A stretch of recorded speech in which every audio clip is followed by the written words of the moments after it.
Hello, everybody. A very good morning, good afternoon, and good evening to all of you. I can see a lot of you are there. So, welcome to this session on reading strategy from GMATWhiz. Hi, Taha. I would love to hear back a hello from all of you guys so that I know who I'm talking to when I'm talking to somebody out there. The names help. So, let me see. Taha is saying doing one passage each day helps in improving the timing on reading the passage. Yes, Taha, definitely. Practice makes us perfect. So, guys, I would love to hear back a quick hello from all of you. Please, while others are still joining, do tell me where you are from, what you're doing, and what problems you're facing with RCs, because we're all here today to discuss strategies that will help us avoid rereading. I'm sure rereading passages or having to reread passages is one of the common complaints. Hi, Hitesh. Hi, Priyanka. Uh, Again, the others, guys. So I can see the numbers. I would love to see the names as well. Please, if you can, it would be really good.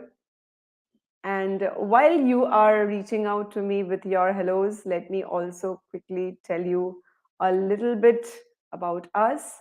So, my name is Sunita, and I'm the verbal head at GMATWhiz. I'm also the lead course architect of the GMATWhiz GMAT course. I've got tons of teaching experience. I have mentored, yes, 30,000 plus students, and I've scored the 99 percentile in the verbal section multiple times now. That's all about me. But what we're going to learn today, I'm just going to look at that quickly. But before that, let me see who all are there. Okay, so Priyanka is saying I get lost in between most of the times. Priyanka, the method that I'm going to talk to you about today will help you keep track of what you're reading. All right. Ambroise, hi. So Ambroise says she or he is always reading. I think it's a she is always rereading. Hi, Aminul. Reading speed and comprehension both are a problem, says Hitesh, I guess. Okay, never mind. We are going to look at all of that. So Taha has shared something with us. He says that on my test day, I was reading the passage but unable to comprehend the passage.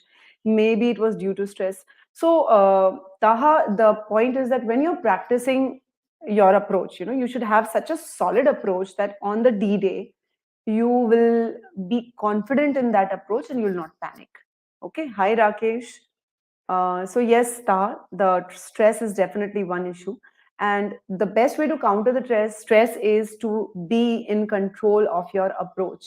And I think that is something that could have been missing at that point of time. Okay. So I guess we've got a lot of people out there. And guys, I've got a lot of hellos already, but would love to hear more from you guys. In the meantime, let me set the agenda. So what we're going to do today, guys, first of all, we are very, very quickly going to discuss the importance of RC. RC is very important, first of all. And we are going to discuss why most of us falter at RC. Why is it that RCs terrify us? I mean, most of the students I've met, they have said that, okay, I'm okay with SC, I somehow manage CR, but RCs, I don't know what to do. All right, so we're going to talk about that. We are definitely, the majority of the session today will go towards how to improve. So, how to read the passage in a manner that you won't have to reread again and again, revisit the passage while going through the questions and rereading most of the passage. And we are also going to talk about the time saving irony. Right now, it doesn't make sense to you, so don't worry. We're going to talk about that. And of course, on the way, we're going to practice some difficult questions. So let me get started on that. Let me see. Okay. So, guys, here's a small, what I found in my experience. There's a common fear factor. There are some very common things that are about RC that scare you. Can you quickly share with me what are those things? What are those things? So, Hitesh has already shared that reading speed and comprehension. Those are the two problem areas. So, what I think Hitesh meant was he is not able to understand how fast to read and then also to comprehend.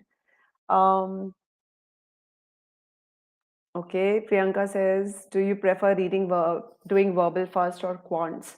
So, I prefer doing verbal first, Priyanka, right? because as you said, it's my strength area, and I would like to start off on a very strong footing, right? That's my advice to most people. But then I would say that during your mocks, try out both and see what gives you that warm up. Sometimes I've come across people who are not neither good at very good at verbal nor very good at quant, but then doing quant first somehow gives them a way to warm up for the verbal session. Okay, Taha says unable to comprehend the difficult text. That could be because of the way you're reading, but we'll see about that. All right, guys. So, the others, do let me know what are the common things that trouble you so that I can quickly get the session going, guys. I'm sure there are things that trouble you about reading and comprehension. What are the common fear factors? So, one of the things that I've got so far, two of the things. One is the difficult text, the other is time. What else? What else is it about RCs that terrify you guys? Yes, I think there is a lag at my end. Taha says timing. Okay, so timing, comprehension, difficult text. What else? All right, I guess the others are still joining and they would like to comment on this. So, guys, my question to all of you out there is what is it about RCs that terrify you? I'm going to give you a couple of how can I catch main theme of passage. I'm going to discuss. So, Aminul, regarding the main idea, we will also be organizing a webinar only on how to identify the main idea. Today, we are going to focus on how to read the passage in a manner so that you won't have to reread again and again. I'm sure a lot of you face the problem. You start reading the passage, you finish reading the passage, you go to the question, and then you realize you have to go back to the passage and reread. So, we're going to talk about how to avoid that. Comprehension, Yash says, is skimming the passage a good strategy, or would you just read it once but do it thoroughly? So, Yash, skimming is never a good strategy because you just don't know what kind of questions you're going to get. All right. So, skimming is never a good strategy. In fact, skimming could be one reason why you are rereading the passage again and again. Apna says long passages are a problem. Ankita says remembering all the details when moving from passage to question. Okay, Ankita, so I'll keep that in mind. And Rakesh has also mentioned a very important point, choice between multiple answers. So, what I think you meant was close choices. Now, guys, when you're thinking all these things, Ankita has also put an intimidating topic. So let me sum up all of that. What you guys are saying is, if you've got a bad topic, something that you're not familiar with, you're not able to recall details that are there on the passage, after you have moved from the passage to the question. Or even if you have moved from para 1 to para 2, you forget what is there in paragraph 1. Close answer choices, time consuming, all of these are some very common fear factors, guys. What happens is because of these things, you're setting up a mental block in your mind. And because of the mental block, all of you out here, and I could be wrong, you're already thinking that RC is a very big problem. So, first of all, that mental block has to go. All right. Once you set up a mental block, your mind does not let you move forward. Even before you're tackling a passage, you've already told yourself, this is something which is going to be difficult. All right.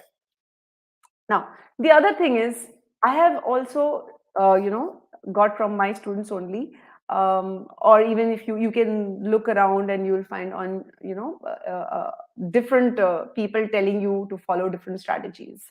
Somebody would tell you just scan and skim through the passage, and then you come back for the answer while you're answering the questions. Somebody would tell you read the first line and the last line, get a gist of it, and then you can skim through the rest of the passage. Somebody would tell you concentrate on the first and last line of each paragraph, and then you can kind of skim through the rest of the passage. Somebody would tell you look at the questions first and then go and search for the answers, and so on.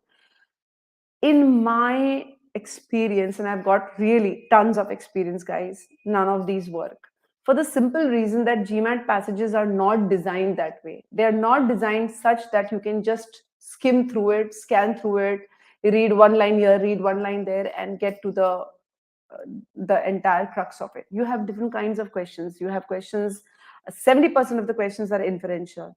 Okay, very few questions are based on details. Then you get a lot of these main points. You are not going to be able to grasp all of this if you're just scanning and skimming and so on.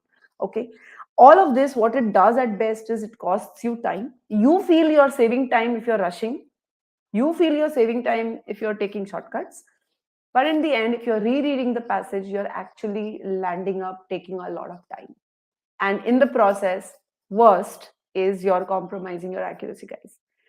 So, in today's session, we're going to talk about what to do so that you don't have to reread the passage, you don't have to come back to the passage, you don't have to, you might come back to confirm your answer, but you don't have to come back to search for the answer.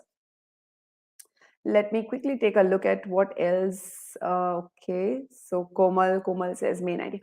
Komal, today's session is not going to be focused on the main idea. We are going to have a session on that again soon. But today's session is mostly about how to read the passage in a proper manner so that you can score, highly on RC and therefore on GMAT, and also so that you don't waste time going back and forth between the passages. Okay.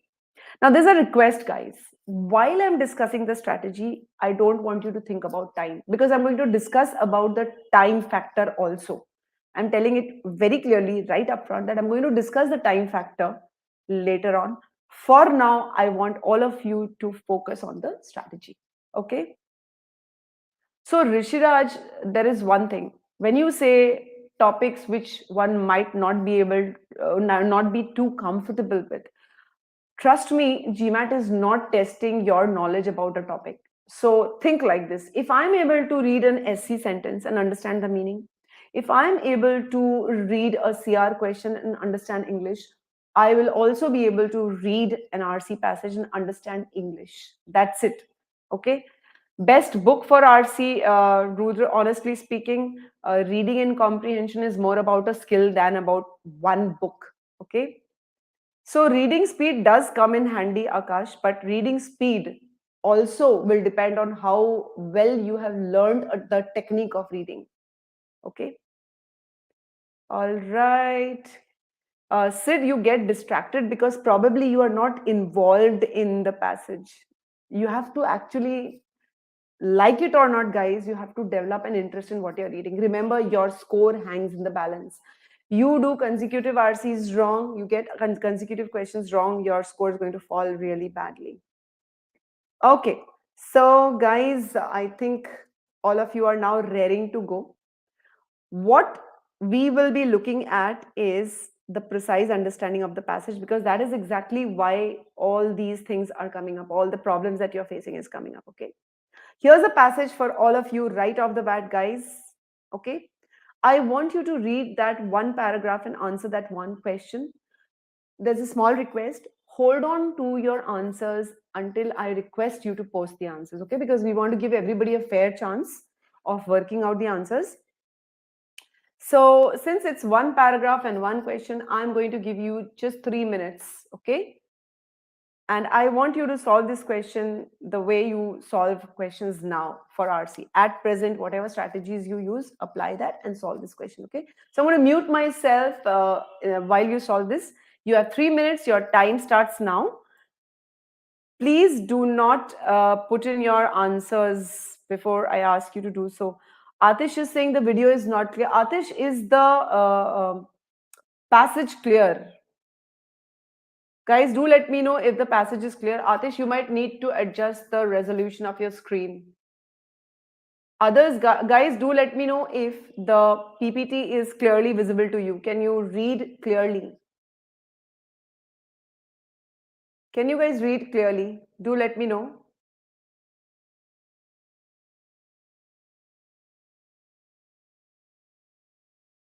Do let me know if you can read this clearly.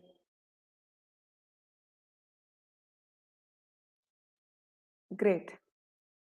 Okay, I'm going to mute myself, guys. Get started on this. Thank you, guys. Thank you very much, all of you. So I guess, Atish, you need to set the resolution. Reset the resolution, that is. Let me mute myself, guys.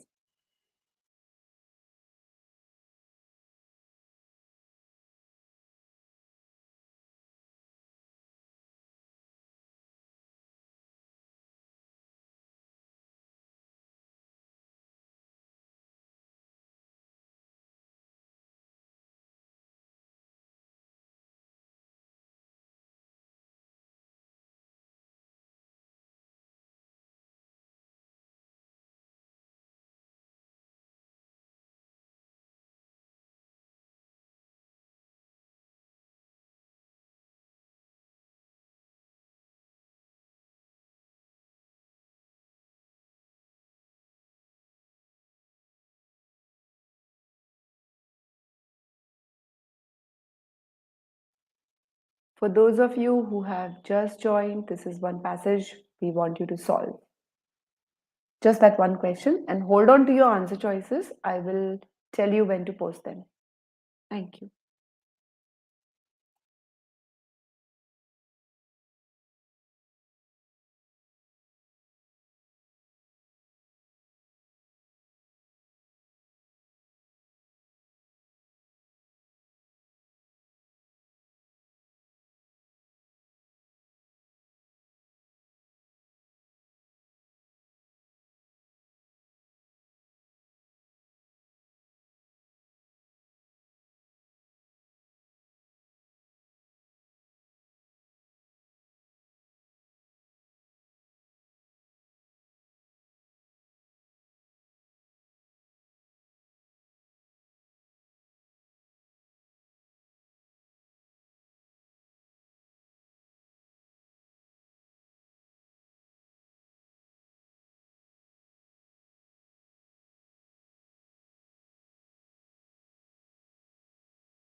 Thirty seconds more, guys.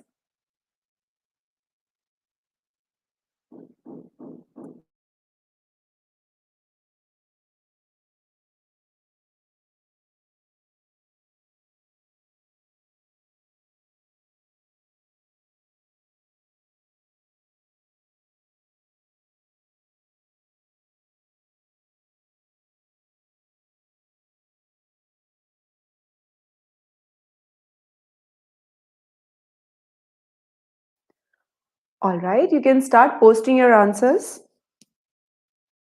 Those of you who are ready, you can start posting your answers. I'll wait a while.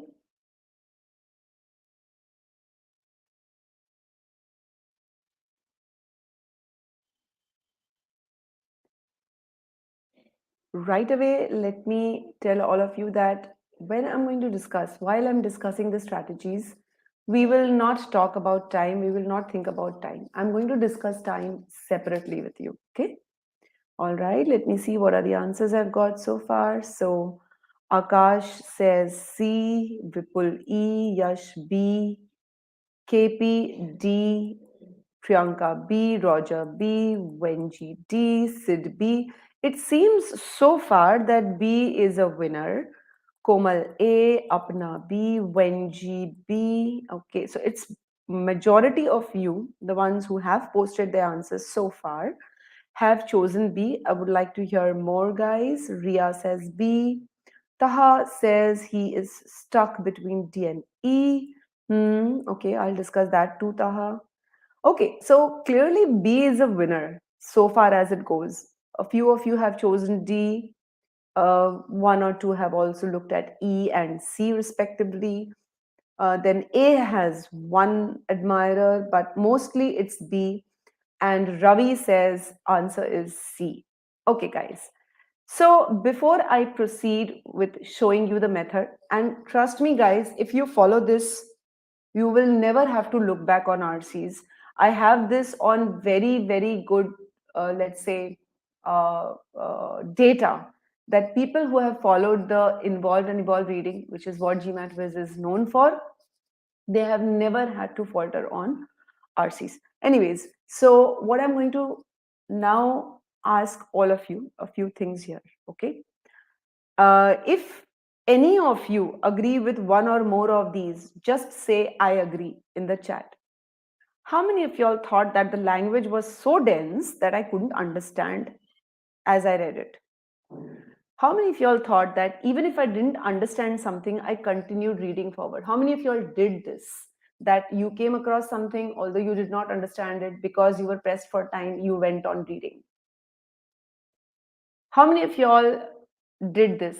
In the end, you only had a rough understanding of the paragraph, okay? You had just some vague idea about royalists, patriarchalism, feminists, and things like that, and you moved on. How many of you, again, Taha, already I have that he was confused between D and E. How many of you were confused between two option choices?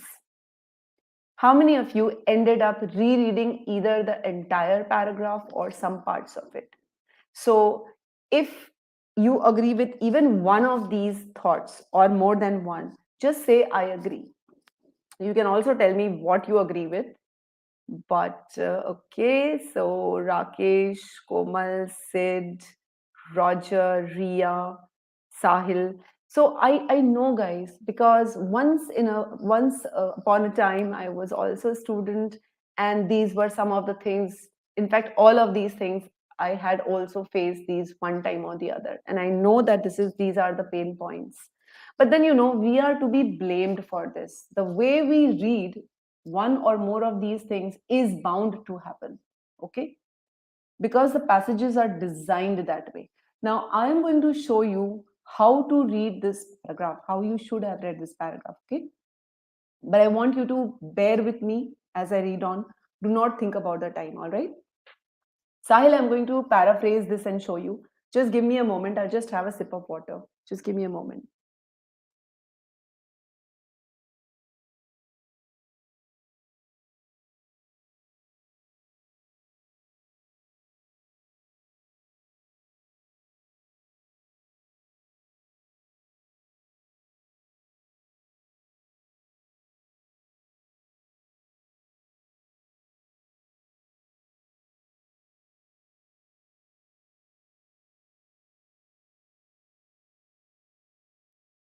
Okay.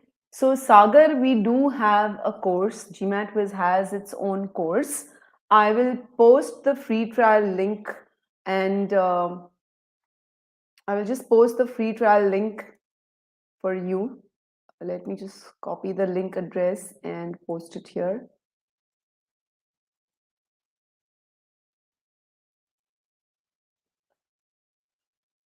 So there's the link to the free trial version of the course. You can copy that link and access the free trial version of the course, Sagar, okay? Now, guys, let me start with showing you how to read, because this is the most important part, all right? On screen, you have the link to the free trial version of the course for those of you who are interested in it. Okay. Now, I'm going to read this passage. While I'm reading it, I want you guys to see how I'm reading, where I'm stopping, what questions I'm asking, how I am getting the intended meaning of the passage in one go, and what are the things that I'm noting down. I want you guys to pay very, very close attention, guys, okay? All right. Let me start. It is an odd but indisputable fact. Now, I would stop here itself and I would say, okay, who is saying this? Since nobody has been attributed with this sentence, probably the author is saying this. So I have, right off the bat, I have an opinion. The author finds something an odd but indisputable fact. What is that odd fact? We'll start after this that. I'm using my sentence correction skills, okay, here to understand the meaning. So the author finds it odd, although the author does not dispute it. What is that? The 17th century English women, okay, who are generally regarded as among the forerunners of modern feminism. So, this part, I'm going to shorten this. If you look at this part, I'm going to shorten this. These 17th century English women, these women are regarded as among the forerunners of modern feminism. So, I'm going to call them as early feminists or something like this. All right.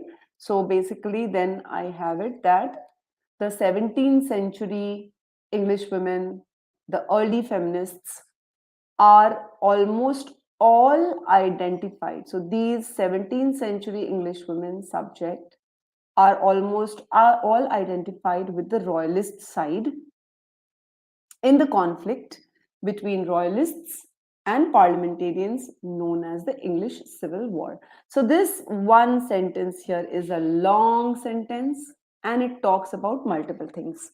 It talks about two sides, okay, royalists and parliamentarians. There was a conflict between these two sides. The conflict was known as the English Civil Wars. Let's say I don't know any of this. These are details, they are there on the screen. I'm not going to write these down. But the crux of this sentence is the author finds something odd. And the odd part is 17th century English women considered the early feminists. They all belonged to the royalist side. And that is something that I'm going to kind of note down. I have written this in a long sentence here, guys. But when you are noting it down or when you are noting it in your mind, if you're noting it mentally, all you need to note is the author finds a fact odd but true. Okay. And what is the odd fact? The forerunners, feminism, were royalists. Okay.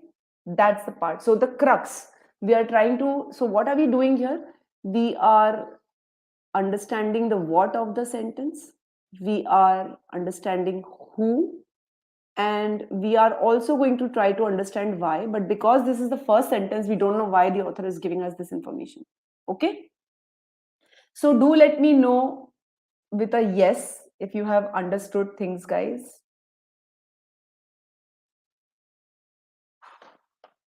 So Sagar, I hope this is helping you. Sahil, we have also launched our GRE course, okay, and the reading and comprehension is much the same. The question types are different.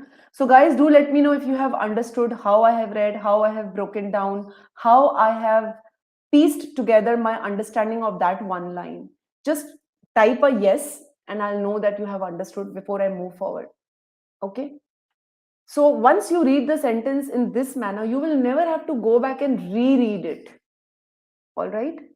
You want, I usually suggest that at the initial stages of your preparation, you make notes, you practice making notes, but gradually move towards a space where you would make the notes only mentally, or you would just write down a few words, or maybe you will draw a few diagrams, some shortcuts and some arrows. Ravi, that depends on what level of preparation you are at. So I cannot really answer that question. What GMATWhiz offers is one-on-one coaching, yes. So I take a lot of private tutoring as well, but we also offer the online course. So you can avail of both. Even in the online course, you get you're assigned a mentor who helps you out. And I'm talking about a human being, not just the AI. Thank you guys for letting me know that you have understood it. So yes, Sagar, it does help in jotting down. Absolutely. Okay, guys, so I'm now just going to move to the next line, all right? And I'll show you how I'm progressing. So the crux of the first line I've noted in my mind that the author finds something odd about the 17th century English women. And what is the odd part? They were all royalists. So if I just have to mark here, I would say 17th century English women, all royalists. This is the thing that I will take forward in my mind. Okay. It is odd. If you see, this is what I'll take forward in mind. It is odd, 17th century English women, all royalist. That is what will remain in my mind. Okay, let's move to the second sentence. Since. Now, the moment I have the word since, at GMATWhiz, we say these are transition words, and you need to take note of these transition words because they tell you how the passage is twisting and turning. You don't know what the questions will be on. Therefore, you need to you need to take note of everything as you read along. Since, so this since could be a because, it could be a time frame also. Let me read on. Since royalist ideology, so we're talking about the philosophy of the royalists, is often associated with, so is generally related to, which means the author is pointing out what the general belief is. Since royalist ideology is generally related with the radical patriarchalism of 17th century political theorist Robert Filmer. My God, that's a mouthful. So basically, the author is saying because royalist ideology often associated with patriarchalism of Filmer, right? This is the crux. So after that, I have some information within dashes. Remember, within dashes, we are always given additional information. So this additional information is describing patriarchalism of Filmer, right? What is that patriarchalism? The patriarchalism that equates means considers equal, family and kingdom. So Robert Filmer's patriarchalism considers family and kingdom to be on equal footing, and this patriarchalism asserts the divinely ordained power of the king, and by analogy means by comparison of the male head of the household. So, here what we are given to understand is Robert Filmer's patriarchalism kind of considers a family, it draws a similarity or analogy between the family and kingdom, where the king is the absolute head of the kingdom, absolute power of the kingdom, and the male is the probably absolute head of the household. So, all in all, Robert Filmer's patriarchalism is about male dominance. And the author is saying, since royalist ideology is associated with patriarchalism of Filmer, so patriarchalism means absolute power of king, male head. Because of this, historians have been understandably puzzled. Okay, so remember this passage started with the odd fact. Here again, the author is talking about puzzled.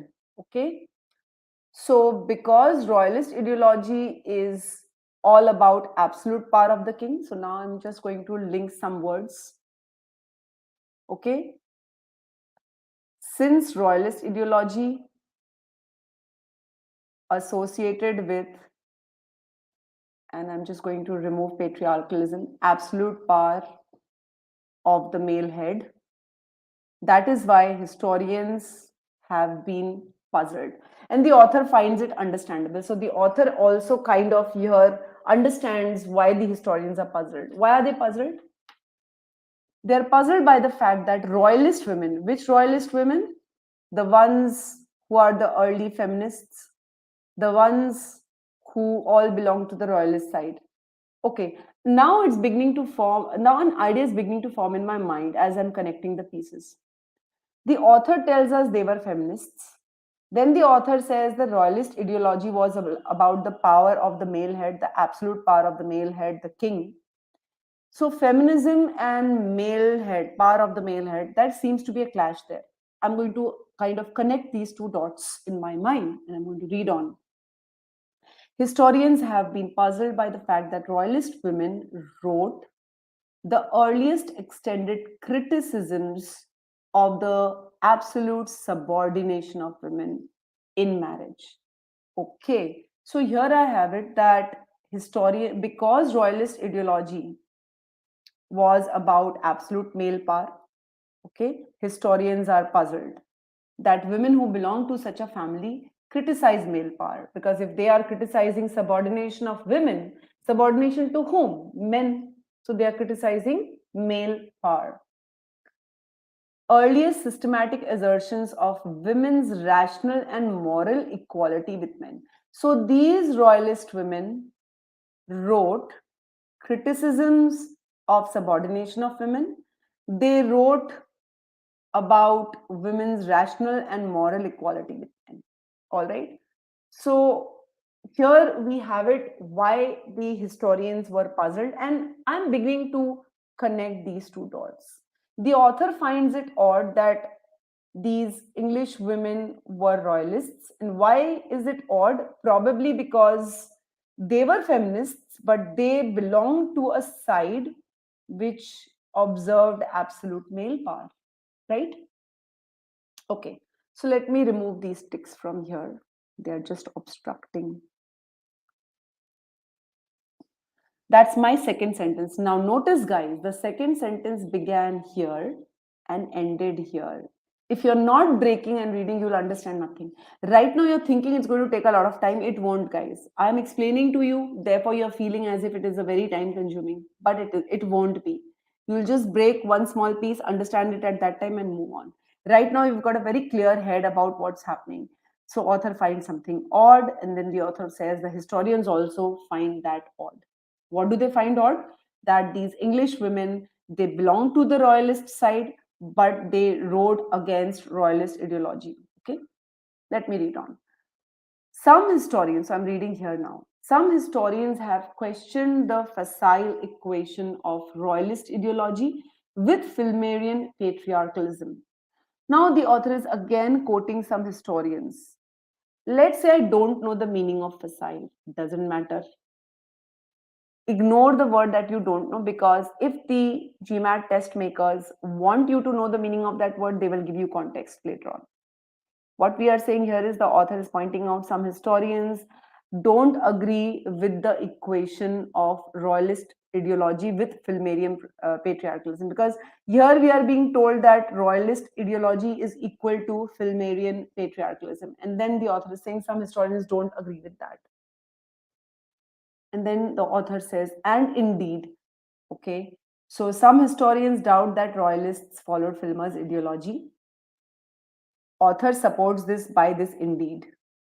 And indeed, there may have been no consistent differences between royalists and parliamentarians on issues of family organization and women's political rights. Now, we've got to understand at the beginning, the author finds it odd that all the early feminists belong to the royalists, none of them belong to the parliamentarians.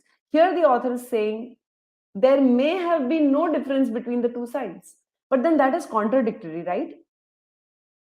If there was no difference between the two sides, and that is what the author then clarifies, in that case, one would expect early feminists to be equally divided between the two sides. So, this is what is probably puzzling the author. If the royalist women wrote against royalist ideology, and if there were no differences between royalists and parliamentarians, then why aren't the early feminists divided between the two sides? So the author rounds up here and concludes the oddity. What is the oddity? If there had been no differences between royalists and parliamentarian ideas, then half of the women feminists should have come from the parliamentarian side as well. So if I summarize the paragraph, what I have is, given the background on the ideology of the two sides, it is odd that all the English women, forerunners of modern feminism, were royalists and none were parliamentarians. That is called involved and evolved reading, guys. So, Roger, don't worry if you don't know the meaning of a word. If they want you to know the meaning of a word, they will give you context. So, patriarchalism has been explained. Patriarchalism equates family and kingdom. So, okay, equates means considers equal. So, family and kingdom is equal. If the king is the absolute power of the kingdom, then the male head is the absolute power. That means nobody else, not the women. The women are not the power. The men are the power of the family. So you can break down and understand. All right. Thank you, Sahil, that you have been following the blog and you have found it helpful. Taha, don't skip reading whatever is in the dash. In this case, it was very important. It could help you answer the question. So, guys, do let me know, yes, if you have been able to understand the process of involved and evolved reading. Have you been able to understand this entire process of involved and evolved reading? Trust me, it is a skill. So, it will take time to build. Okay? But once you build it, it'll stay there forever with you for life. You're welcome, Roger. I'm going to show you how this will help you solve the question also. But do let me know if you have followed this. So Ria, this explanation you will be able to make for yourself. Thank you so much, and you're welcome. If you break and read your sentences in small segments, you will also be able to understand this. You will train your mind to ask the who, the what, and the why. So Taha, I do read the details. Okay, I do read the details, but I don't memorize them. I kind of incorporate the details in my mind to understand why the author is giving those details.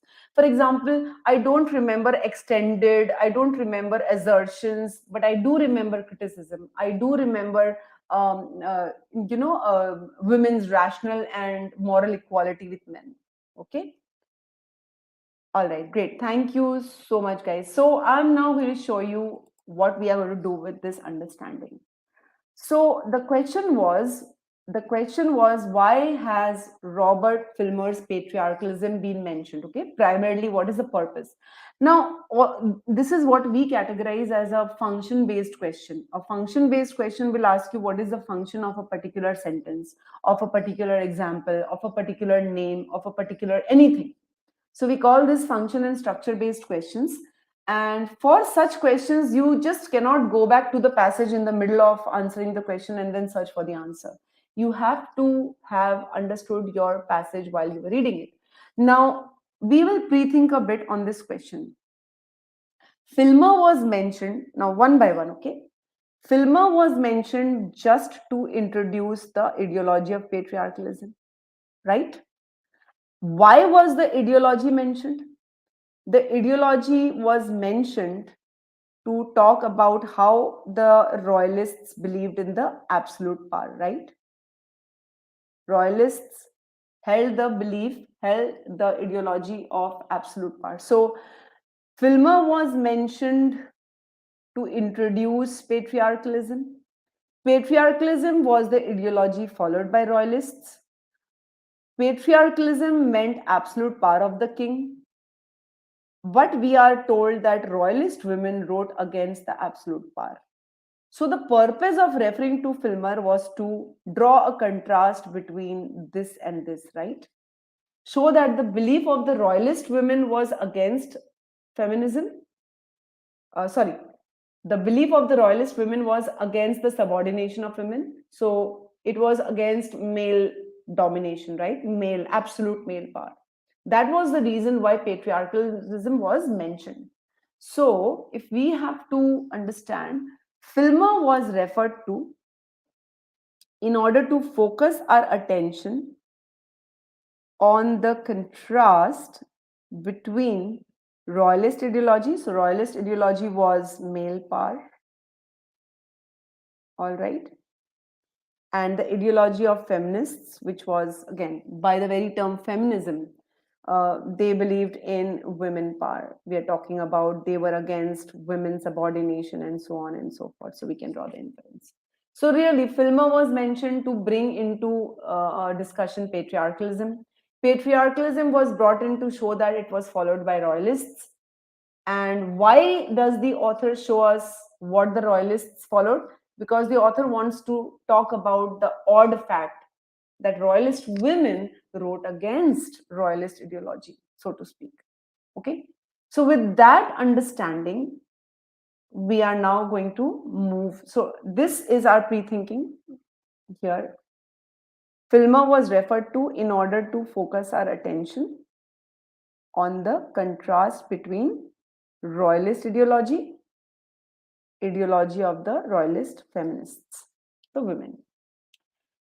So clearly, let's see if A is the answer. Now, one mistake that we make whenever we are considering answer choices is without understanding the meaning of the answer choice, we try to rule it out. So apart from the way you read the passage, the way you read the answer choice also makes a host of the difference. So let's see. The question was, Filmer was mentioned primarily in order to show that royalist ideology was somewhat more radical than, was it about whether Filmerian patriarchalism was more radical than what other historians believe? No. Royalist ideology was radical, yes, that has been stated. But the purpose of mentioning Filmer was not to just show that Filmarian patriarchalism was a very radical patriarchalism. All right. It is just given with the idea of defining his patriarchalism. But why has the patriarchalism been mentioned? That this answer choice does not point out. You ask yourself, is the author's intention, is the author's intention to merely indicate that royalist ideology was more radical than understood? The answer is no. So you are asking these questions when you're reading the answer choice and you realize A is not the correct answer. So just I think one or two of you mentioned A, but I hope those of you who did choose A, you can understand why it is wrong. Now I'm going to discuss B, guys. Majority of you have chosen B. All right. My question to you is, what does qualify mean? Let me look at what option B says. That's B. Qualify the claim. So Filmer was mentioned primarily in order to qualify the claim. What does the word qualify mean, guys? You can answer me in the chat box. Don't Google for it. Okay? Mention what you understand of the term. So in the exam, if you come across these words, how will you sort through them if you don't know the meaning? So what does qualify mean to you? Again, at GMATWhiz, we have this whole concept of dealing with confusing words. Words like evaluate, words like assess. You know, you have these in your main idea questions. The author wants to evaluate something, assess something, examine something, discuss something, present something, establish something, scrutinize something, challenge something, and so on. So let me see. Taha says qualify means limited. Dub says qualify means question. No, it doesn't mean to question. Justify, no. Prove, no. Tell me, what does qualify mean, guys? I've just got 3, 4 answers, and I'm sure a lot of you have thought something about qualify, because a lot of you have mentioned B as the correct answer. Priyanka says qualify means establishes. No, Priyanka. Go ahead, guys. Do let me know, what does qualify mean to you? What does the word qualify mean to you? No, Abhimanyu, it doesn't mean to validate. Apna Kanun says to pass. Oh, what kind of name is that? Okay. No, it doesn't mean to pass or validate. No, Venji, not to provide support for. Shubham says improve precision. Not in this case, Shubham. I think you're close, but that's not exactly what qualify means. Fits into agreement, not really. Choose something over the other, no. Let's claim that part makes sense, not really, Roger. Okay. So, in the context of qualifying some claim, what does qualify mean? Let's see. Qualify means to limit the strength or meaning of a statement. Okay.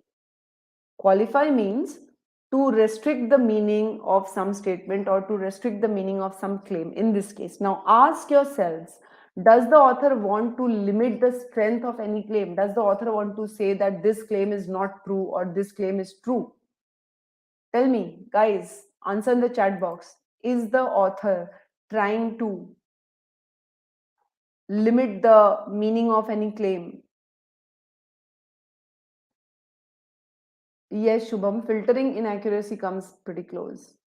Guys, answer that question. Is the author limiting the strength or the meaning of any claim? Answer in the chat box, guys. No. So you need to first understand the meaning of the answer choice. Then you need to ask yourself that simple question. Is the author trying to qualify a claim? Is the author trying to tell us the claim should not be like this, the claim should be modified, the claim should be limited in meaning? No, not at all. Thank you.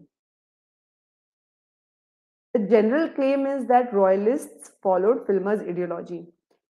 Is Filmarian patriarchalism qualifying that claim? Is it changing that claim? No, not at all. The author is merely mentioning the general claim. The author is not changing its meaning. The author is saying how there is this general claim that the royalists follow the patriarchalism of Filmer, but that is not, there is no intention of qualifying that claim. So B is incorrect, guys. And the trap that is here is part of it. So you have the word claim, you have the word patriarchalism, you have the word basis of royalist ideology, but that's about it. The whole thing about qualify is wrong. Even if the word qualify had not been there, the purpose is not to support that claim. The purpose is not to establish that claim. Okay? Even if you thought that qualify meant establish or support, the purpose of the author is not to support the fact that patriarchalism was the basis of royalist ideology. Okay? So B is not correct, guys, and most of you got that wrong. And I hope you guys can see how important it is to read properly. All right?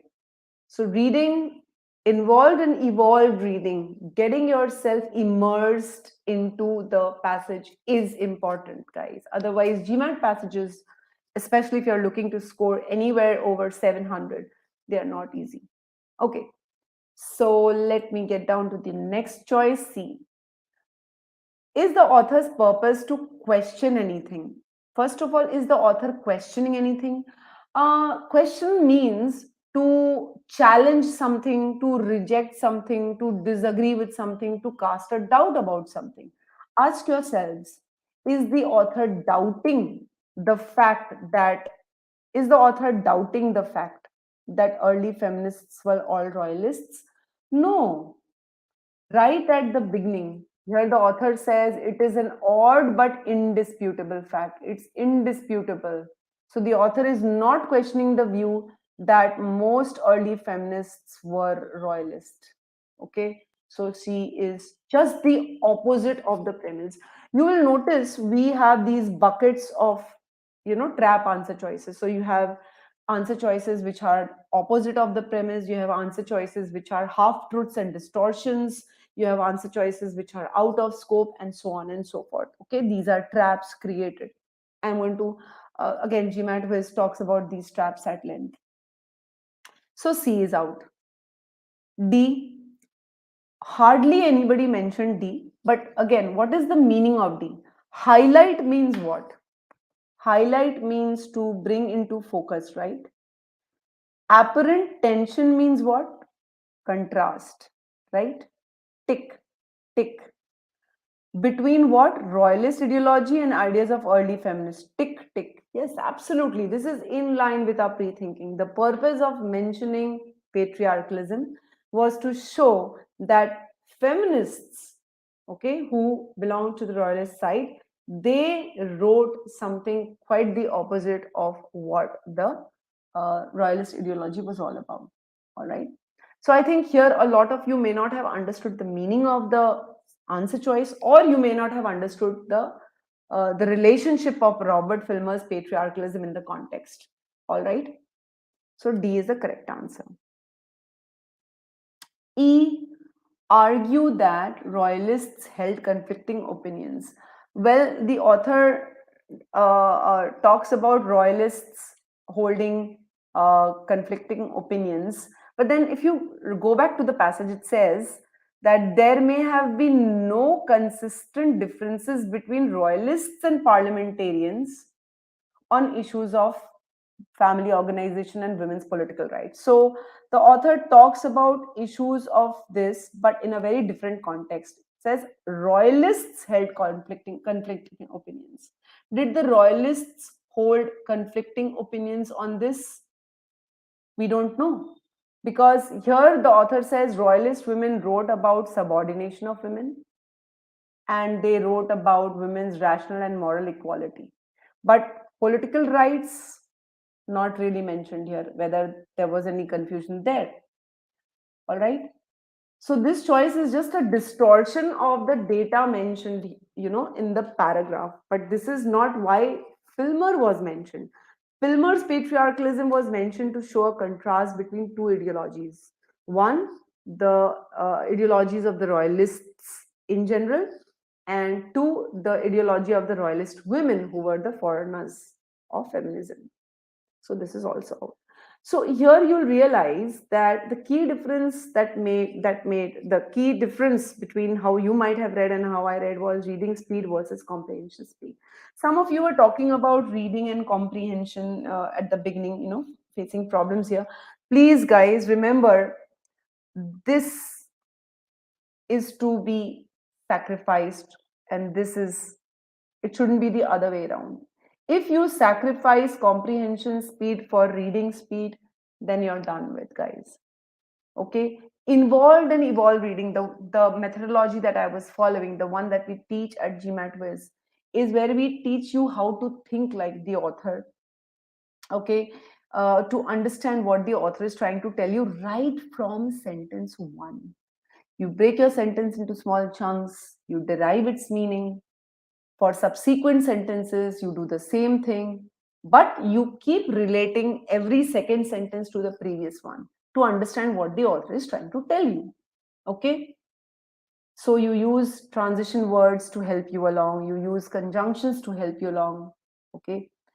And you therefore are able to reach a 1 point summary of the entire thing, so that you can answer questions on primary purpose, on function, on inferences, on any of it, guys. Now, this is a skill, guys, and at GMATWhiz, we teach you to build the skill step by step. We tell you first where to pause and read. Then we tell you how to take care of complex words. As you were mentioning, you did not understand patriarchalism. How to understand the meaning of patriarchalism if you don't know it from the context itself. We ask you to take note of what is a fact, what is an opinion, whose opinion, differentiate between the author's opinion and the third party opinion. We therefore help you to understand the intent of the passage, and which is very, very important. We have dedicated entire skill builders, guys, over 10 hours only to help you understand how to read in this involved and evolved manner. Okay, that is the kind of skill we will teach, and it takes time. We take you through small things, even small things like transition words. Okay, how to tackle them. We give you ample let's say examples and explanations to tell you how to deal with those. So anyways, any queries that you might have, guys? Any queries you have, or should we go to the next question? Do let me know if you're okay with the explanation so far. How did you find this? And I'm sure you're thinking about the time thing, but hold on to that for the moment. I'm going to discuss time. So, guys, are we all clear with this methodology? Are we all clear with this methodology, guys? So that I can bring up the next question.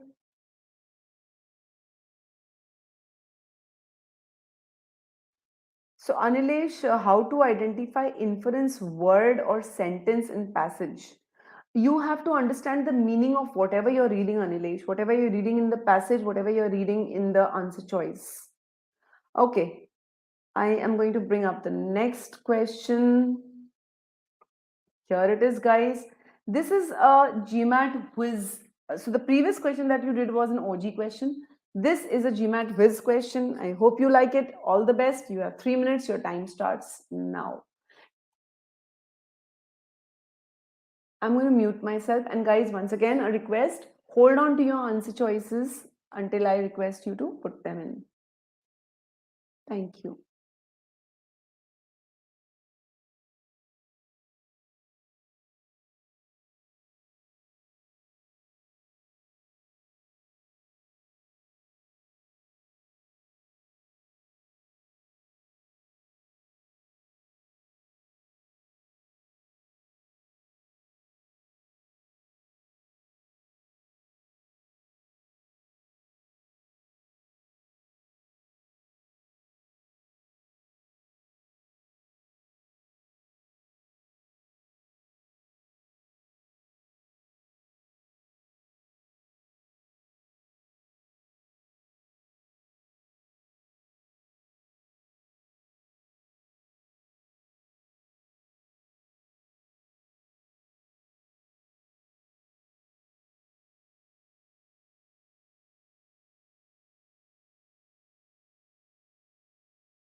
Okay, guys, you can start putting in your answers. So let me see.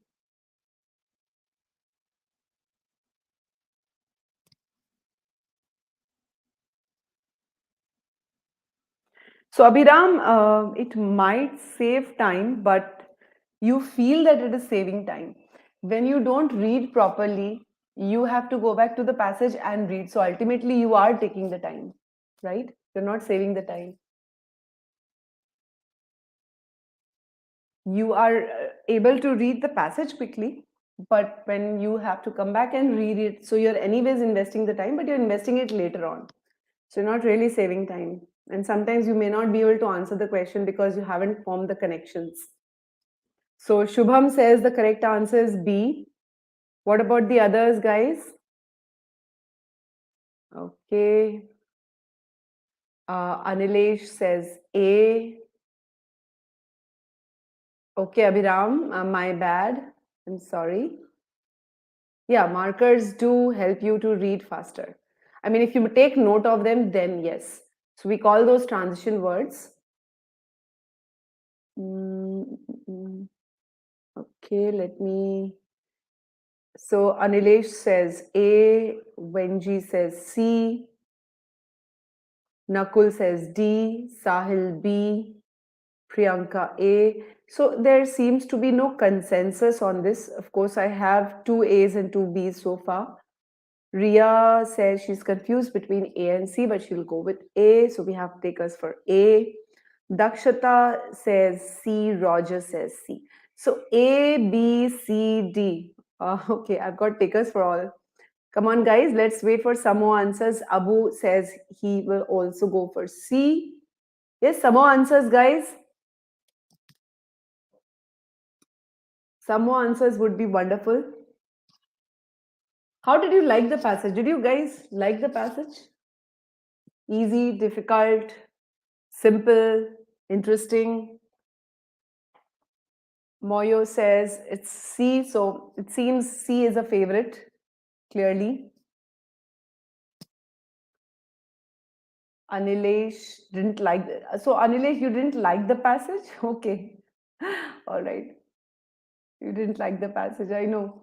Most of the time, when one sees induction, deduction, words like these, one gets scared.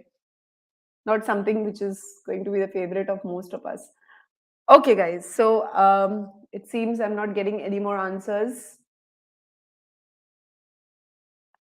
So Roger says better than the last one. Okay. Sid found it confusing. All right, Sid, I'm going to decode the passage quickly. So let me read this. Sahil says, interesting. All our sentences linked to preceding ones. Yes, especially the second paragraph. Okay. So the question here was, what is the problem involving the process of induction? Now, because this is just one question here, I'm sure a lot of you read the question and then you started reading the passage, but we are not going to employ that strategy. Here's the first paragraph. To put things simply, okay, so the author wants to explain something in simple words. Induction emphasizes the individual. So I don't know what is induction, let's say. All right. But induction is something, it stresses on the individual. The individual means, I don't know, the single person or singular. Whereas, so I have a transition word here, whereas, marker, as you were saying, Abhiram. Whereas deduction begins with generalization. So clearly, right off the bat, I know that the author is talking about two things, induction and deduction. And the author wants to draw a contrast between the two.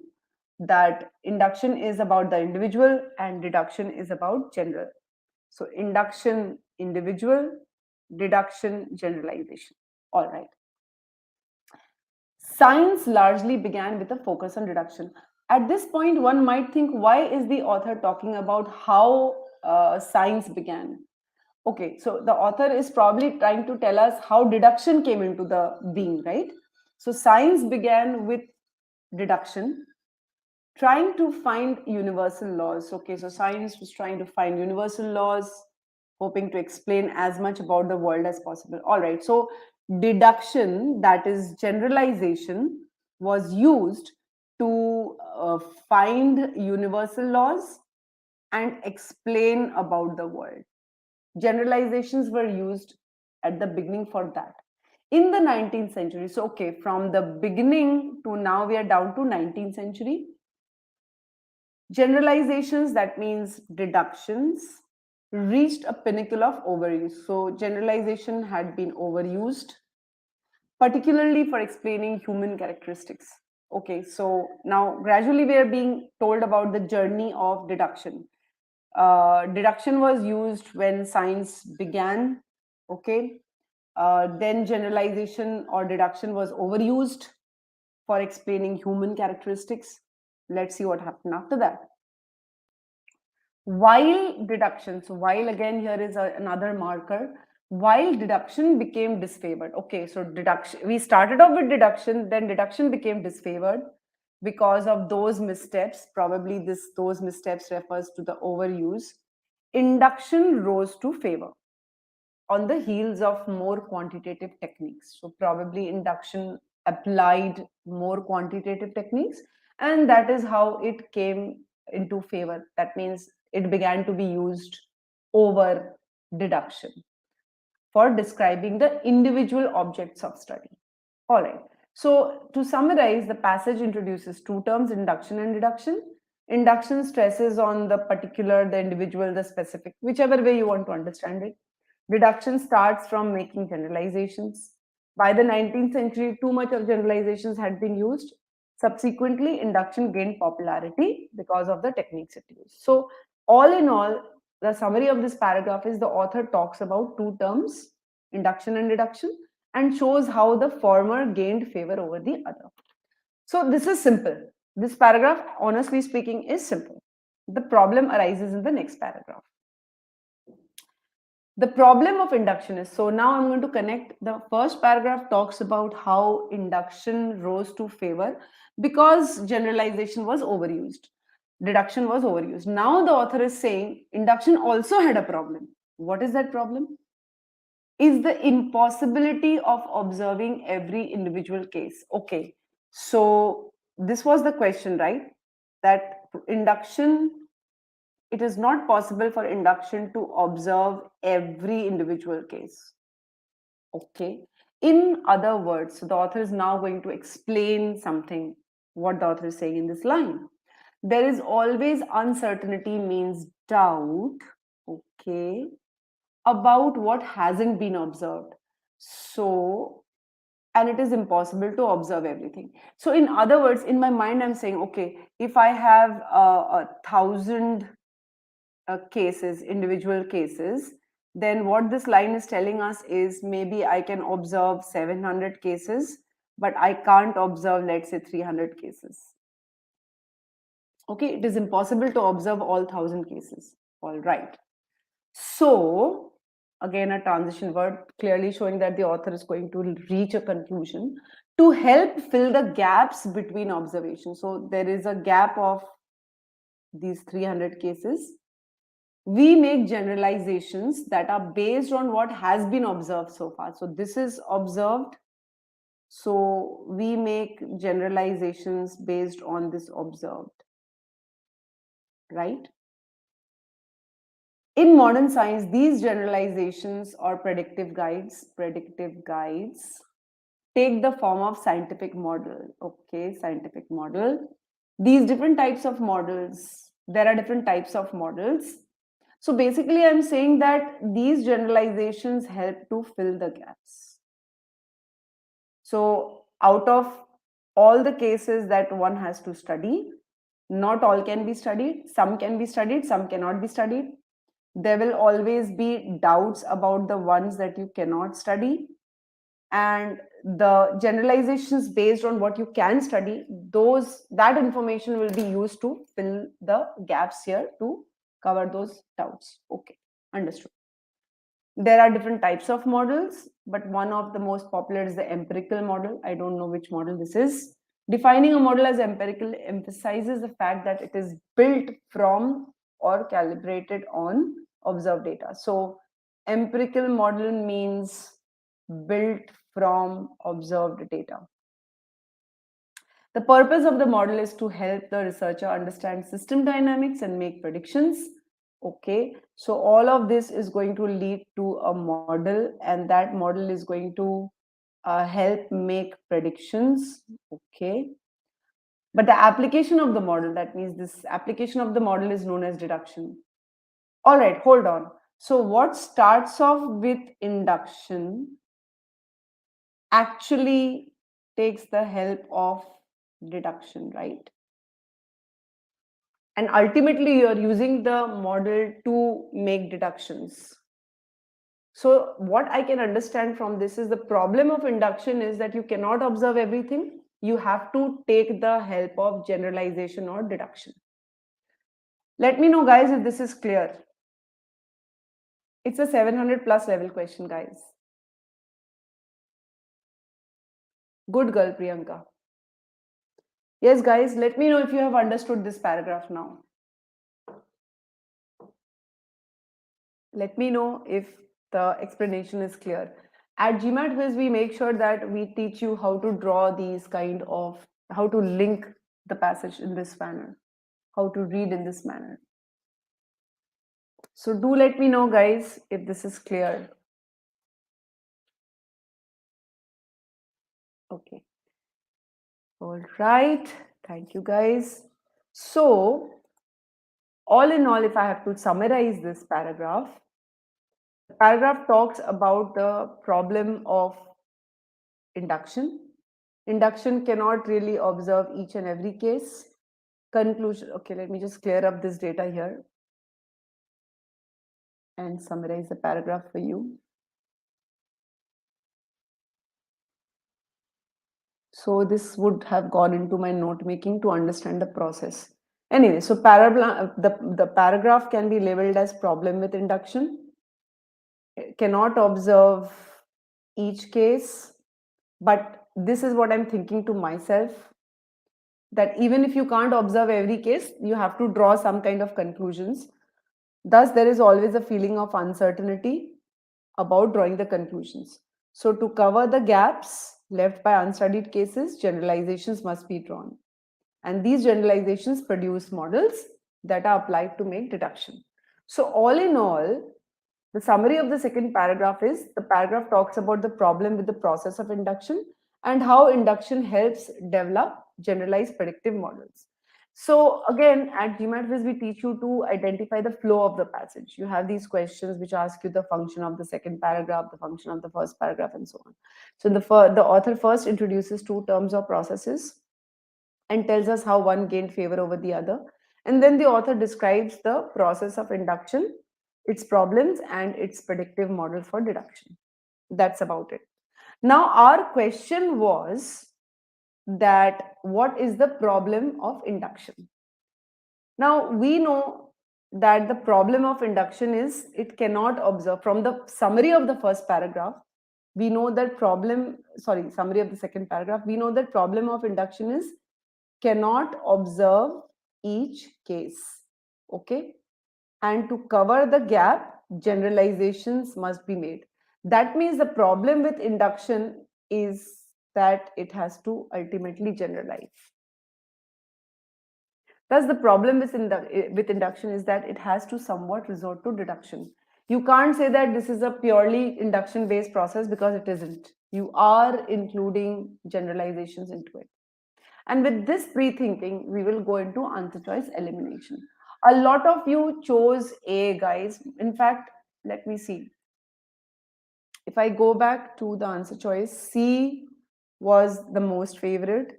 Then I had A, B, D, again A. So A was the next favorite, but most of you chose C. All right, let's see if C is the answer, but A is definitely not. Why not? Look at the language of A. Now, the word it here is referring to induction because that's what is mentioned in the question. What is the problem with induction? So I will read, induction fails in its observation of individual cases. Now, what is the distortion?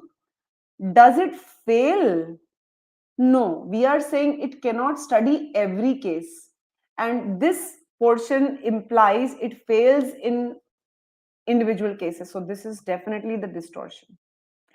Has to depend on, yes, it has to depend on the observations made on 700, but does it have to depend on speculative measures? To some extent, it has to depend on measures, but speculative, I'm not so sure. Because remember, the gap is filled by what has been observed so far. So we can't really call it speculative. So the word fail is like an exaggeration. The induction does not fail in its observation. It's a distortion of the idea that it is not possible to make observations about each case. So A is a distortion, it falls in the bucket of distortion and it is out. B, now let me see how many of you marked B. Priyanka, I'm going to come to that. So Taha says A. Taha A is incorrect. I've pointed out that to you. I hope you can see why it is incorrect. Did anybody mark B? Sahil did mark B. Okay. Good, Sahil. Let's see if you marked it for the right reasons. Now, I think a lot of you might have got discouraged by seeing the word advantage. Okay, because you might have thought to yourself, okay, we have to point out the problem of induction, and this choice is talking about advantage. However, never be hasty in your judgment. You know, we often say don't judge by the book by the cover. So I'll also say here, don't judge an answer choice based on its starting. Let's see what it says. Its advantage. So we are talking about induction's advantage, right? Let me just write this here. Induction's advantage is its basis. And what is the basis? Basis are the specific observations of individual cases. Okay. So yes, the advantage is the basis. We are able to make the specific observations, yes. But there is a but. It too, it means induction too has to resort to generalization of some specific cases. Oh, yes. So B is absolutely in line with our pre-thinking and is the correct answer. All right. So the overall sentence of B is telling you the problem with induction is you have to generalize some data. Problem of induction, okay, impossibility of observing every individual case. To fill gaps, we make generalizations. That's the problem. Okay. So B was the correct answer. Majority of you marked C. Let's see where you went wrong. It cannot draw up a predictive model. All right, let me see. Unless. Now, unless and until means, this means, okay, without studying all the cases. The passage tells us that predictive models are made even without studying all the cases, guys. We are told in the passage that induction does draw up predictive models even if it cannot study each individual case. And how does it do that? It fills the gaps by making generalizations. So when you say it cannot draw up, this is wrong. Okay, predictive models cannot be drawn until all cases are studied is the opposite of what the passage is saying. The passage is saying even by studying out of 1,000, even if you study 700 cases and not study 300, okay, you can use this generalization to fill the gaps. So you can derive predictive models even without studying all cases, and therefore C is incorrect. It's just the opposite of what the passage is intending to state. Since most of you marked C, guys, let me know if this is clear. Is C clear to all of you now? So as I said, reading the passage properly is step one. Learning the different answer choice traps is step two. Expecting to find those traps and reading your answer choice, eliminating your answer choice by categorizing them as particular errors helps you to eliminate incorrect choices. So guys, do let me know if it is clear why C is incorrect. A lot of you chose C. Do let me know.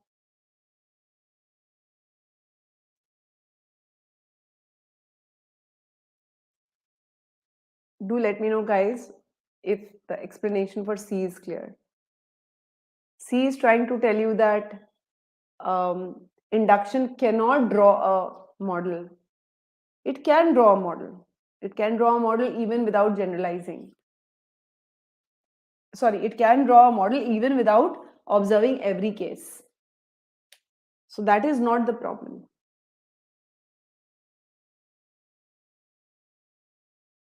Is this clear, guys? Let me know from your answers. Then I'm going to move to the next.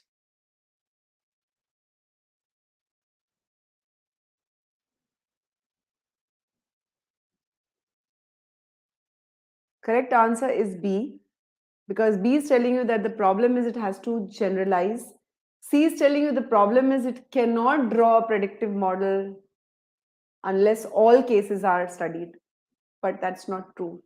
Even if all cases are not true, induction is able to draw up the model. You're welcome, Priyanka. Thank you for responding. Others, do let me know if you are clear with C, guys. If you have any queries, please ask. Otherwise, we can move to the last question of the session, guys.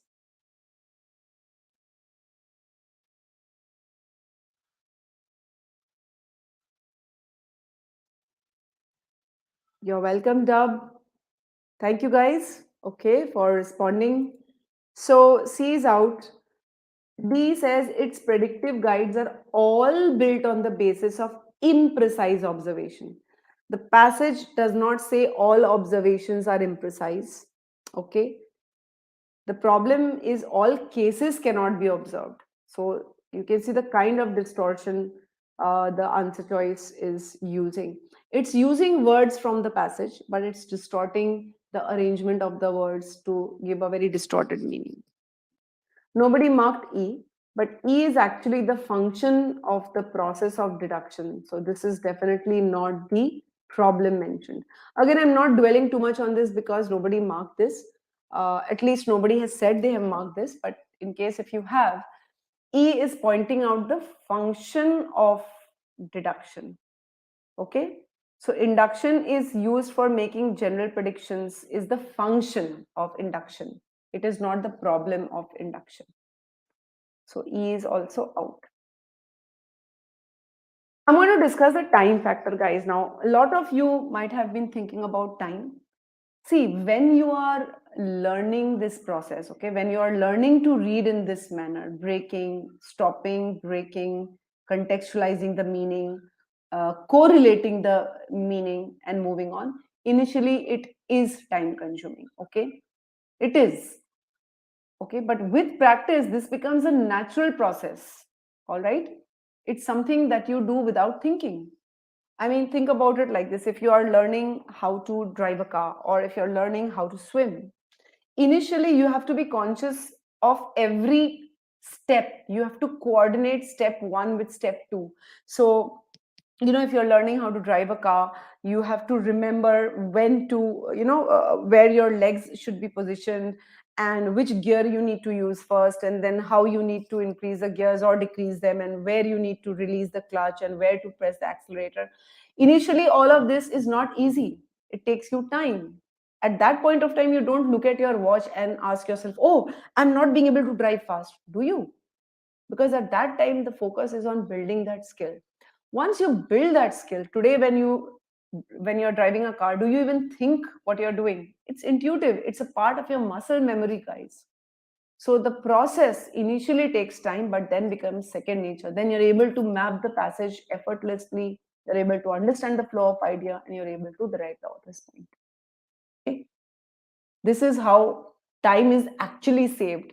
I've got a lot of my students, and there are videos of those students who have scored a 750, 760, who will tell you that initially what seemed time consuming actually helped them save time later on. Because you are just kind of, you're making yourself believe that if you read the passage quickly, you will save time. But eventually, what happens? You take up a lot of time. How? I'll show you that. Okay. I mean, if I look at the time saving irony, I'll come back to this passage in a moment. Okay. Let me just show you the time saving irony. Here's a time saving irony. So most students, they read too quickly in the first read. They take 2-3 minutes only and they finish reading the passage quickly. Okay. And then they go to the passage, to the questions with a rough idea of what is mentioned. Mind it, a rough idea, because in 2-3 minutes, probably you'll just get a rough idea. Okay. And then when they come across the question, they have to reread, sometimes go back to the passage and read almost half the passage again, or you might have to go up and down between the choices. So what happens is you're spending 2 minutes on each question. So the time that you try to save here, you're taking here. So eventually what happens is you take about 9 to 11 minutes to solve this passage. Okay, but you don't realize it. You think you're taking less time because you are thinking that you save time here, but what you're not noticing is you're taking up that time here. On the other hand, the GMATWhiz student, okay, with this involved and evolved reading, gives the passage time in the initial read. So instead of 2 to 3 minutes, the student might take 4.5 minutes, even 5 minutes sometimes. But then a thorough understanding is there before he or she goes to the questions. And therefore, eventually, you're able to eliminate the choices confidently. So you're hardly taking a minute per question. So although you are taking time here, you're saving, the net saving is definitely more than what most students would do. And of course, not to mention the accuracy. If you have a crystal clear understanding, your accuracy will be higher, guys. Always remember that. So that's the time saving irony. You think you're saving time by reading slowly, you're not. You're not doing yourself a favor. Anyway, so let me go back to the last question of the session. And here it comes.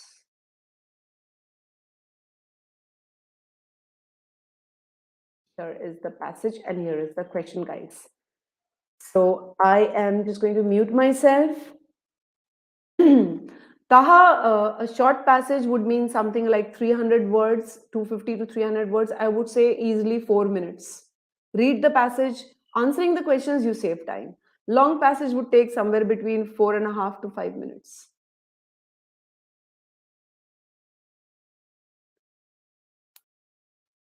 Okay, guys, so I'm going to mute myself. Once again, a request, do hold back your answer choices till I request you to post them, okay? So go ahead.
All right, guys. So that's 4 minutes up because there were 2 paragraphs.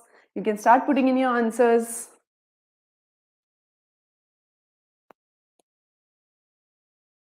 Go ahead. This time around, we are going to do the discussion of the passage a little faster in the interests of the time. We don't have too much of time. Okay. Anish believes the correct answer is D. Abhimanyu believes it's C.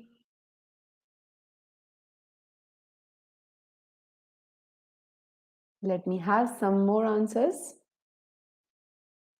Yes, Taha, it's a tough passage. It's an OG passage. Okay, so Taha believes it's D. Vishisht also believes it's D. Moyo believes it's D. I have to also see what is the correct answer. Is it D? Okay. Yes, guys, come on. Somehow I would like to have some more answers. I have got representatives of D choosing D. What about the others? I've also got a representative for C, that is Abhimanyu. Nobody who likes the other choices. Come on, guys, don't be shy. Thank you, Priyanka. So Priyanka believes it's C. Okay. So what about you, Nakul, Dub, and Dakshata, Riya, Sid, Sahil, Roger, Anilesh, Abu, Shubham, Abhiram? Come on, guys, post your answers, please. In the meantime, what I'm going to do is I'll just quickly post the link. Okay, I'm going to post the link which you can use to set up a free call with our experts. You can set up a free call with our experts if you want to discuss anything with them about your preparation, about your anything about GMAT. Then you can use that link to set up the free call. The link is there on the screen in front of you right now. You can use that. And I will also post the link to the free trial version of the course in case you want to look at that. So currently on screen, you can see the link to the free trial version of the GMATWhiz course. Okay, so let me, all right. Dub says D, Ken says D. Okay, so it seems D all the way. Let me see what the correct answer is. Okay, so I'll remove this in a moment, but for the moment, let it be there. So if the first paragraph, if you look at the first paragraph, okay, there are just 3 sentences. One starts from here till here. Then you have another sentence from here till here. And then the final sentence is from here till here. So again, following the involved and evolved reading, the reading that I have already demonstrated to you earlier, the first sentence is talking about what this person, AC, has utilized means used, scholarship from women's studies and Mexican American history. So AC has used women's studies and Mexican American history to do something. And what is she trying to do? To examine 19th century literary portrayals of Mexican women. So this is very important because this tells us what the author is going to discuss in the passage. The author introduces the subject studied by Antonia Castaneda. And the subject is 19th century literary portrayals. That means how the Mexican women were portrayed in the literature of 19th century. That is the objective of Antonia's study. And after that, from in this line, we are told what Castaneda notes. So Castaneda notes that the scholars of the 19th century, they said some things about the male novelists of the 19th century. So the male novelists mostly, spoke about how women's traditional economic role got pushed into the background because of the transition to industrial economy. And these novelists identify women only by their domestic roles. Now, women here means in general, not just Mexican or non Mexican. Okay. Here in the second paragraph, second line here, women were mentioned in general. However, when we come to the third statement, the last sentence, Castaneda finds that during the same period that saw non-Hispanic women. Now, let's say we don't know who are non-Hispanic women. We don't know what is Hispanic. But remember what I told you earlier, we need to look out for the context to understand what this non-Hispanic meant. So till here we were talking about women in general. Now the author is talking about in that 19th century that saw non-Hispanic women being economically displaced by industrialization. Hispanic law protected economic position of Mexican women of the territory, and they were known as Californianas, by ensuring them property rights and inheritance rights. So we get to understand that the Hispanics were the Mexicans, all right? Because then only the Hispanic law will protect the Mexican women. And non-Hispanic means, so non-Hispanic, let's call them the American women, the white American women or whatever. And Hispanic means the Mexican women. So this is what we understand here. Therefore, the author is telling us in this last sentence that Antonio Castaneda also noted a difference between the Californianas and non-Hispanic women. Okay, non-Hispanic women, that means non-Mexican. Non-Hispanic means non-Mexican. Okay, they were disadvantaged economically, but the Mexican women were protected by Hispanic laws. So the first paragraph talks about what Antonio Castaneda wanted to study and her findings. All right. And the findings are mostly about the difference between the non-Mexican women and the Mexican women. So the first paragraph introduces Castaneda's area of research, okay, and explains Castaneda's findings. That's it, in short. Then we go to the second paragraph. For Castaneda, the laws, which laws? The Hispanic laws. The Hispanic laws which protected the Californianas. They explain a stereotypical plot. Let's say you don't know what is the meaning of stereotypical. But basically, the laws explain a plot created by the male non-Hispanic means non-Mexican. Now, remember, the first paragraph spoke about how Castaneda was trying to see how the Mexican women were portrayed in literature of 19th century. Here we have a plot written by non-Mexican men. And what is the plot? Story of ambitious non-Hispanic merchant means non-Mexican again. Desirous of marrying elite Californiana. This means Mexican women of California. So this paragraph is talking about a plot. The law explains why male non-Mexican authors created a plot. The plot was you had this ambitious non-Mexican men want to marry rich Hispanic women. Why rich? Because they had inheritance rights. They were able to inherit property in their own name.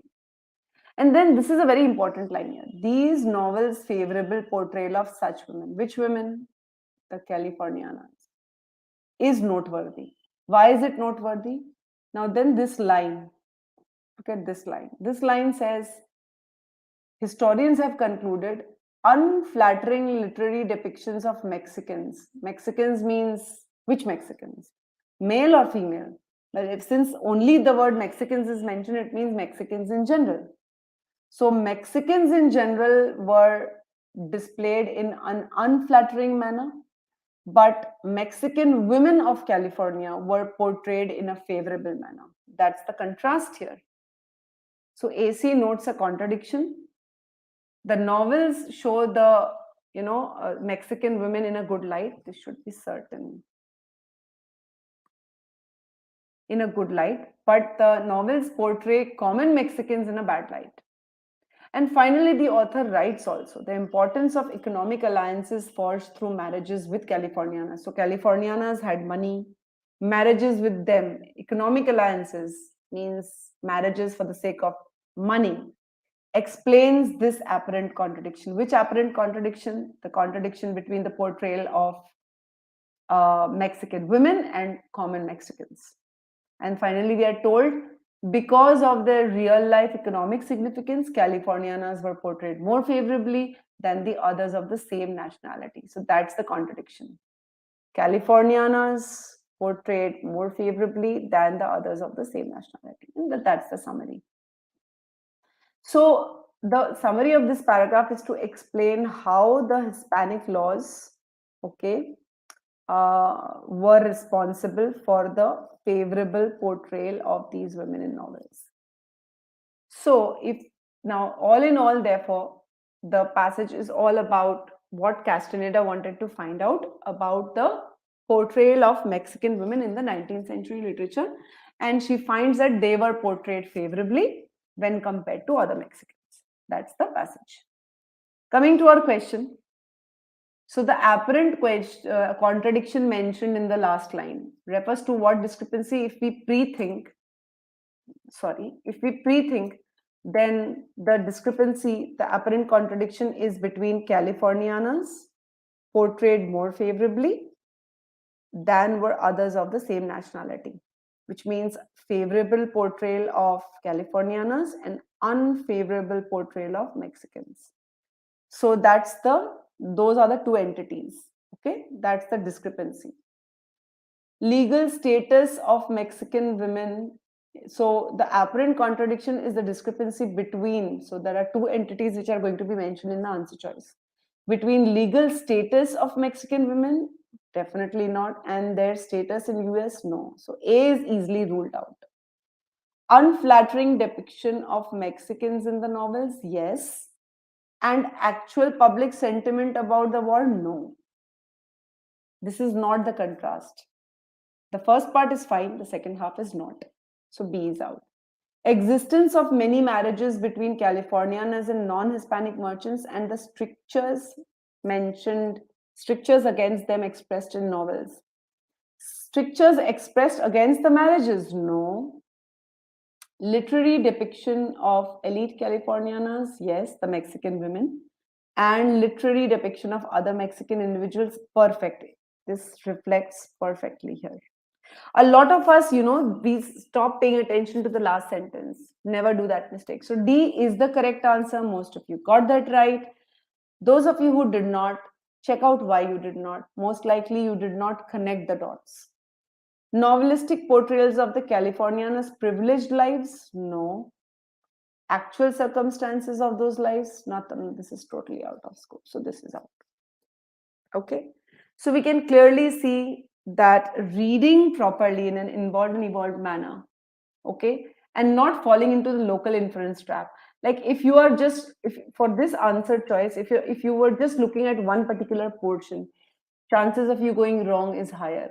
But if you are looking at the entire passage, you're understanding the entire passage, you're following through with linking each sentence, then you will not fall in the trap of local inference, that is searching for answer in a small portion of the passage versus the global inference.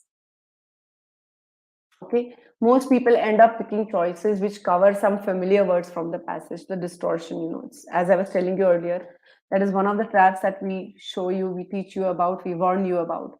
Some other traps are confusing words, limited scope, opposite of the intention of the passage, out of scope, generalization, irrelevant. And once you understand that these are the kinds of traps that exist, it is easier for you to bucket those traps. Okay, and it's very important to learn about these traps and understand how GMAT plays with them.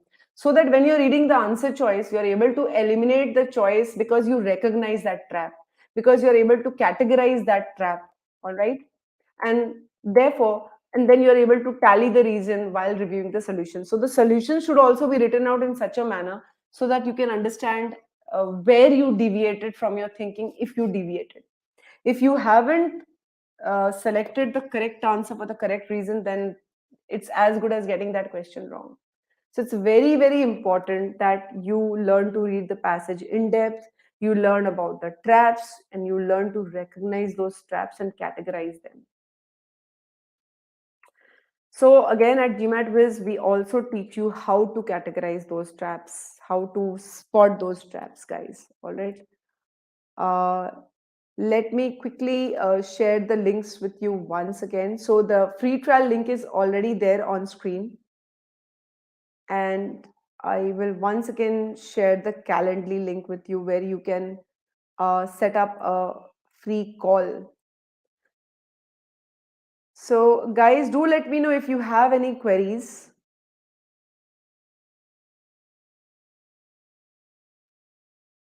Let me just find the Calendly link for you. And in the meantime, guys, feel free to post your comments. Any queries that you might have. Sahil, the GRE link is not there with me right now. I think you can just go to the GRE free trial version is, I think, not available right now. But if you go through the trial version of the GMAT RC itself, you'll be able to find a lot of similarities there.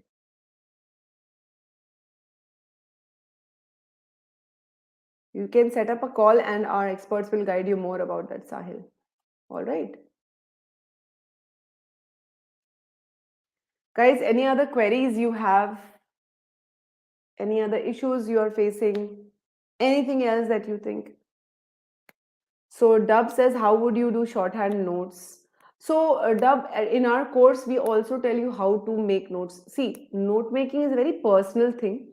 Okay, it's very unique. It's something that only you need to understand. So you don't need to write so many things. You just need to use some symbols, some shorthand, some arrows. That's all. And you should not here, because I was taking a session online, because I wanted you to understand how I was summarizing things in my mind. I'm writing so many things, but you don't need to write so many things. Just a few alphabets, a few, let's say, arrows, diagrams, a few symbols. That's good enough. So we teach you how to make that note as well. Note making is taught. Okay. Ideally, get to a situation where you don't need to make too many notes. Get to a situation where you just need to write down the summary of a single paragraph at a time. That's all.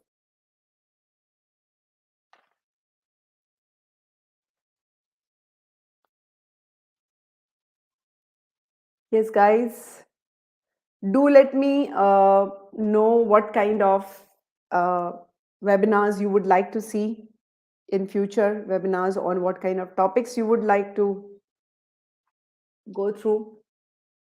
And let me also share some other contact info. So I've already discussed the time-saving irony with you. You can also register for a free trial on GMATWhiz.com. You can mail to piyush@gmatwiz.com, or you can also mail us at support@gmatwiz.com. You can contact us, connect with us on that WhatsApp number as well. You're welcome, Taha. So grateful that you guys were able to join me. Really happy to interact with all of you. You're welcome, Vishisht. So, all the best, guys. I hope you are able to use the learnings from this session to better your RC, guys. You're welcome, Dub. Most welcome, guys. Thank you for being such a patient audience, such an interactive audience. You're most welcome, Priyanka. And hope to see you guys around again. Till then, happy learning. So Sahil wants more lectures on reading and comprehension. Usually we will be coming up with those. I do have a webinar coming up on CR in So we are also running a series. So next trial, Roger, what did you mean by next trial? Did you mean when is the next webinar? You're welcome, Deepak, Roger. So next webinar on GMAT Club YouTube will be probably in a couple of weeks, but GMATWhiz is running a series, and in that series, I have a webinar coming up this Saturday, 7 p.m. IST on, 4 frameworks tested in CR, like 4 very common question structures that are tested on CR, GMAT CR. All right, guys. So thank you very much once again, and see you guys again. All the best for your preparation. Bye-bye.